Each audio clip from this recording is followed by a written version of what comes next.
Bienvenue tout le monde à Question de Perspective Plus dans un épisode spécial Marvel Champion dans lequel on va passer carte par carte le deck de Wasp.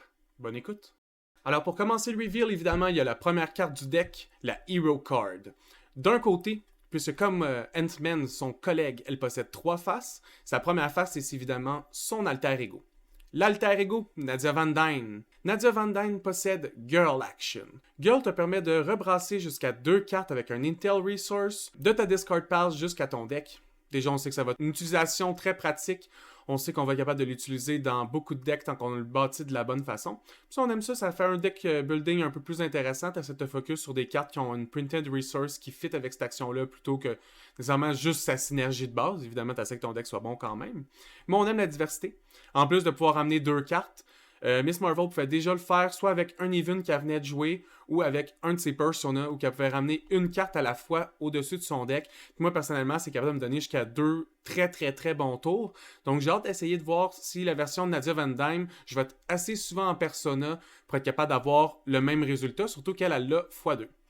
De son côté, Tiny Wasp possède Small But Mighty. C'est une réponse où quand tu défies soit un side scheme ou un minion, ça te permet de faire un dégât au villain, ce qui est vraiment pratique dans tous les cas. On aime ça, juste le stacking de 1 dégât, des fois ça peut être vraiment pratique, ou pour enlever le tough status card de sur lui avant de faire une grosse attaque. Dans son côté gigantesque, puisque Wasp en possède un, sa 3e face, Wasp a la possibilité de diviser son threat ou son attaque comme elle veut quand elle utilise son habilité, ce qui peut être vraiment pratique pour descendre tout le monde ou toutes les side schemes ou soit toutes les minions à 1 HP. Pour le prochain tour, retourner en petite forme et activer Small But Mighty le plus souvent possible. La deuxième carte du deck, on l'a juste une fois, c'est un ally héroïque, c'est Ant-Man, et plus précisément Ant-Man sous la forme de Scott Lang, celui qu'on est habitué de voir dans les films présentement. Scott Lang a l'habilité que quand Wasp est en Giant Form, lui aussi est en Giant Form et donc gagne 1 d'attaque supplémentaire. Et lorsque Wasp est en Tiny Form, lui aussi devient en Tiny Form et gagne 1 de thwart supplémentaire. Ce qui fait qu'il est une carte d'ally 4 pour 3 avec la possibilité de faire jusqu'à un 9 de thwart ou un 9 d'attaque. Ce qui fait un ratio un peu plus que 2, ce qu'on aime pour les cartes. Je sens déjà que je vais l'utiliser quand même assez souvent. La 3e carte du paquet. On l'a 2 fois et elle s'appelle Giant Help. Giant Help est une Hero Action qui te permet d'enlever 3 threats à un scheme. Remove a total of 4 threats divided among schemes si tu as joué ça en étant un Giant Form. Ça veut pas dire que tu es obligé de la jouer en Giant Form, mais on conseille de la jouer en Giant Form parce que le ratio. Un 2 de cost pour enlever 3, c'est pas optimal, mais un 2 de cost pour enlever 4, tu commences déjà à voir vraiment mieux. Puis en plus, elle a la possibilité d'enlever ça comme elle veut. La prochaine carte, on l'a 3 fois. C'est une des cartes principales d'action de Wasp. Elle s'appelle Pinpoint Strike. Pinpoint Strike est un héros action, surtout d'attaque, qui fait 7 de dégâts à un ennemi. Si tu es en Tiny Hero Form, elle permet de faire 1 dégât additionnel, mais surtout de donner Overkill. Et on sait que Small But Mighty permet aussi de rajouter 1 dégât lorsqu'on défie un adversaire. Donc Pinpoint en Tiny te permet de rajouter en théorie 2 dégâts plus Overkill. Évidemment, 3 de cost pour 7 de dégâts, on aime ça, ça dépasse le ratio de 2. La prochaine héroïque carte, on l'a 2 fois dans le deck et elle s'appelle Rapid Growth. Rapid Growth est un héros interrupt avec un cost seulement de 1 qui te permet, lorsque tu utilises un basic power de ton héros, soit de thwart, d'attaque ou de défense, tu changes automatiquement Wasp en Giant Form et elle gagne plus 2 à la value de ce basic attaque-là. Un 1 pour un plus 2, c'est vraiment pratique, puis surtout la possibilité de changer de forme instantanément est toujours pratique comme ça lui permet 2 changements dans la même phase, ce qui permet d'activer Small But Mighty et sa Giant Form en même temps. Si vous étiez en Alter Ego, si vous étiez en Tiny, vous pouvez vous changer avec Rapid Growth en Giant Hero Form, activer toutes vos capacités. Puis après ça, comme vous n'avez pas changé de phase d'héros, vous n'avez pas changé en alter ego ou en héros, ça vous permet de le refaire, repasser en tiny pour terminer vos cibles puis activer Small But Mighty. La prochaine carte vient en copie de 2 et elle s'appelle Wasp Sting. Évidemment, c'est l'arme de Sting classique des comic books. Celle-ci permet un Hero Action Attack. Si elle est en Giant Form, ça lui permet de faire un total de 4 de dégâts divisés comme elle veut sur les ennemis. Au moins, c'est un ratio de 2 pour 2 qui permet de continuer dans la même lignée que quand elle est en géante, elle peut séparer les actions comme elle veut. Et évidemment, l'action a une deuxième habilité que lorsqu'elle est en Tiny, au lieu de séparer les dégâts comme elle veut, elle fait un dégât supplémentaire, donc 5 de dégâts à la place, mais à un seul ennemi. Par la suite, on a une carte qu'on avait déjà vue dans le deck d'Ant-Man, mais qu'on aime quand même revoir, c'est Pimp Particle. Pimp Particle est une Wild Resource Card qui te permet d'avoir la Hero Response que quand tu as spend pour l'utiliser pour n'importe quelle carte, tu peux heal 2 damage sur ton héros si tu es en Giant ou draw a card si tu es en Tiny Form. Donc à utiliser vraiment selon ce que tu as besoin, ça peut être vraiment pratique. Personnellement, j'utilise surtout pour me guérir. La prochaine carte est un upgrade, probablement une des meilleures upgrades que Wasp possède dans son deck héroïque. Elle s'appelle Red Room Training. Pour un cost de 2, Red Room Training te permet que lorsque tu es en géant, tu gagnes Retaliate 1. Et lorsque tu es en Tiny, tes attaques font Piercing. Évidemment, on l'a qu'une seule fois dans le deck. La prochaine carte est donc la 14e carte sur 15 des cartes héroïques de Wasp. S'appelle Biosynthetic Wing. Wasp gagne le skill aérial du moment qu'on lui met l'habilité. Biosynthetic Wing a aussi l'habilité que lorsque tu l'interrupts, ça permet de réduire un dégât des dégâts que tu allais recevoir. Ce qui peut être quand même pratique parce que comme en agression, on a souvent moins de façons de mitiger les dégâts qu'on reçoit. De pouvoir juste réduire de temps en temps un petit 1, ou du moins à chaque tour réduire un dégât ou enlever un dégât d'un minion, ça peut vraiment s'accumuler avec la partie. Puis à la fin, avoir peut-être 10-15 dégâts bloqués juste avec cette carte-là. Ce qui en fait vraiment une bonne carte, honnêtement. La dernière carte héroïque de Wasp s'appelle Wasp Helmet. Wasp Helmet a un cost de 2 et te permet, lorsque tu es en Giant Hero Form, d'avoir plus 1 de thwart, et quand tu es en Tiny Hero Form, d'avoir plus 1 d'attaque. On a déjà vu aussi que, contrairement à Ant-Man, Wasp elle a beaucoup plus d'emphase sur son attaque quand elle est en Tiny, puis son thwart est un peu plus utilisé quand elle est en Giant. Alors, il est tout à fait normal que le masque, du moins son casque, lui donne du thwart en Giant et de l'attaque en étant Tiny. Ça vient juste amplifier tous les combos qu'on a vus précédemment. J'ai hâte de voir ça en jeu et vous en donner des nouvelles. En rentrant maintenant dans ces cartes d'agression, on commence avec un ally que je suis vraiment content de voir dans le jeu, Thor, mais as Jane Foster. Jane Foster dans le manteau de Thor, j'aime vraiment ça. Personnellement, la carte est super belle. 4 de cost pour 4 HP, c'est quelque chose que j'aime beaucoup, moi, sur un héros. Parce que souvent, ça me permet d'utiliser son attaque ou son thwart 3 fois, puis avoir son block value. Donc, ça me permet d'aller ici chercher 6 de dégâts avant de bloquer. Quand tu joues Jane Foster Thor de ta main, tu fais 2 de dommages au vilain, mais 3 de dommages si tu as utilisé un Strength Resource Card pour payer pour Jane Foster. Donc, si je disais que j'allais probablement faire un 6 bloqué une fois, ben en fait, c'est probablement 8 et même 9 bloqués une fois. Puis c'est 4 pour 9 avec un bloc, c'est encore meilleur que ce qu'on avait vu tantôt avec Ant-Man Scott Lang. La prochaine carte est un ally à 0 de cost, au nom de Wasp, elle aussi, mais ce coup-ci, on n'a pas affaire à Nadia, mais bien à Janet Van Dyne. Janet est 0 de cost parce qu'elle te permet d'avoir plus 1 HP à celle-ci pour chaque Pimp Counter on her. Puis évidemment, les Pimp Counters, c'est le nombre de ressources que tu as utilisées pour payer cette carte. Très important d'essayer toujours de la payer avec un... Moi, personnellement, ce que j'appelle, c'est 2 ressources qui est mon chiffre préféré pour payer cette allée-là parce que ça me permet d'attaquer une fois puis bloquer avec pour un 2 de cost, ce qui permet de faire 3 de dégâts et un bloc pour 2. C'est quand même un ratio pas trop mal. C'est pas le meilleur, mais la carte est bonne quand même. Après ça, on nous donne 3 fois Into the Fray. Cette carte-là, ou du moins l'effet de cette carte-là, je l'attendais depuis vraiment longtemps. Donc, Into the Fray. Un 3 de cost Hero Action Attack qui fait 6 de dégâts à un minion, mais pour chaque point d'excess damage fait par l'attaque, t'enlèves un threat au main scheme. Aggression a toujours eu de la difficulté à survivre avec le threat level. Ça a toujours semblé être une course contre la montre où c'était inévitable que le vilain allait finir par avoir advance 2 fois puis te tuer. Maintenant, j'ai l'impression qu'avec Into the Fray, il y a certains vilains qui ont un haut cap dans leur main scheme à atteindre. Ça va rendre agression encore plus apte à deal avec la threat. Ça rend des decks comme Thor qui ont la possibilité de faire apparaître un minion sur le jeu excessivement fort. Imaginez où vous faites Into the Nine Realms, vous apportez un minion devant vous, draw 2 card, into the fray, tu tues le minion, t'enlèves les threats. Bref, vous voyez déjà un peu le genre de combo super intéressant que vous allez pouvoir avoir là. Par la suite, on enchaîne avec 3 copies de Surprise Attack.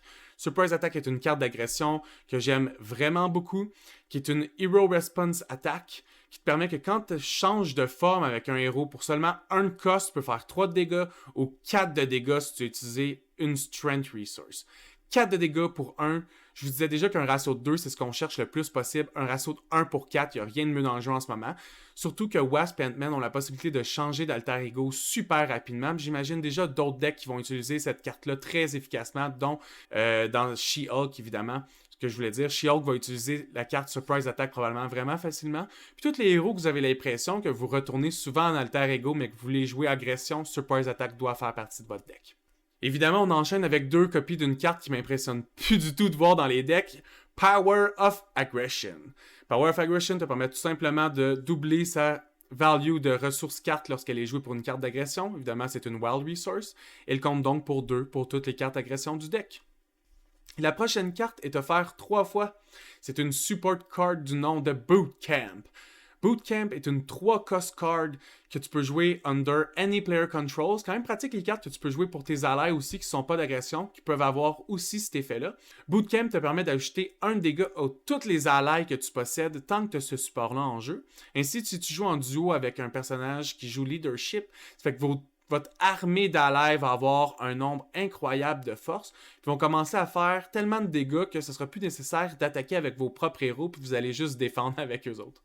La prochaine carte a un art design que je suis vraiment content de voir. Elle s'appelle Lionweight. Et dans le art design, on peut voir Moon Knight sur une branche qui attend que des hommes passent pour y sauter dessus. Mais on s'entend qu'il est très mal caché, puis ça rend ça juste encore plus comique parce que tout le monde sait que Moon Knight est actuellement un très bon tracker, un très bon assassin, puis la carte est juste très drôle. Évidemment, Lionweight, tu peux juste l'avoir une seule fois devant toi à la fois, parce que quand un minion t'engage, tu peux discard Lionweight et faire automatiquement 3 de dégâts à un minion. Il y a beaucoup de minions dans le jeu qui ont 2 à 3 HP, ou que du moins leur faire 3 HP va permettre de les tuer automatiquement avec un basic attack action. Pour juste un cost, on aime ça. 1 pour 3, c'est un ratio de 3. On tombe enfin dans les basic cards. Là, ils ont rajouté Ironheart. Elle fait pas piger à tous tes alliés, mais elle permet de faire piger à toi-même. Un 2K à ally qui permet de te faire piger une carte, c'est quand même bien. Comme je dis, en plus, elle a 2 HP, donc permet d'attaquer une fois et d'avoir un bloc gratuit. La prochaine carte au deck est un autre ally, Spider-Man, mais cette fois représenté par Miles Morales. Miles a l'habilité que lorsqu'il est joué de ta main, tu choisis soit Thwart ou Attaque, puis ce Spider-Man-là gagne plus 2 à ce power-là jusqu'à la fin de la phase. Donc, en théorie, c'est une 3-3-2 d'attaque, mais son premier tour, il peut faire 4 d'attaque. 4, 6 et un bloc. C'est quand même un bon ratio, mais c'est surtout pour la possibilité que Miles a d'aller faire 3 de Thwart pour un héros qui est pas à la base fait pour ça. J'ai l'impression pour un deck Aggression d'avoir la possibilité d'avoir un héros qui peut Thwart de 3, attaquer de 2, puis après ça bloquer.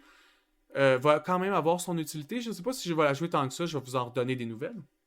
La dernière carte grise est Swarm Tactic. Swarm Tactic est déjà une carte qu'on avait vu voir apparaître dans Ant-Man. C'est une carte duo. Les premières cartes Team-Up qu'appelle, qu'on peut juste jouer si Ant-Man and the Wasp sont là ensemble sur le jeu. Évidemment, c'est pour ça que vous avez un ally Ant-Man, au cas où vous n'êtes pas en train de jouer avec un ami qui possède le deck héros Ant-Man.